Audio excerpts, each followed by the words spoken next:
Sir, good afternoon. Ito po yung contactor na sira, no? Palitan na natin, nag-light to light check tayo. Ito po yung area dito sa, ano, Kabinagi. Ito yung exhaust, isa yung fresh air. So, napalitan natin, testing na tayo ngayon.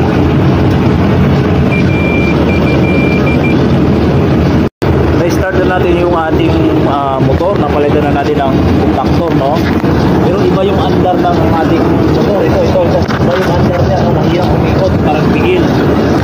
Dito po yung nakalagay. Baka may problema. Baka may problema. So wala siyang capacitor. 3 weeks pala ito, walang capacitor. Check namin ang andar rin. Maganda talaga yung umikot nito. Mas pero sa nakita ko, iba yung andar nito.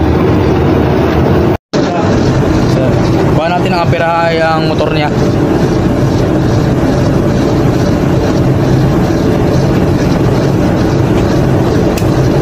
Sige, start on. Reset lang.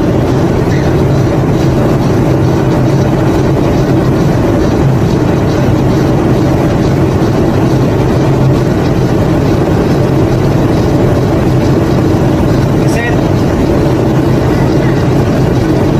Patayin mo muna tapos reset.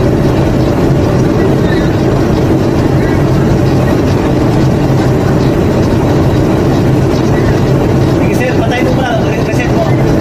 Tapos on. Okay. Ito yung andar, mataas ang pirahin ng motor. 42 ampere, patayin mo. 42 ampere. Ito problema. Ampere niya. Oo. 7.82. Okay na, Ay, ampere.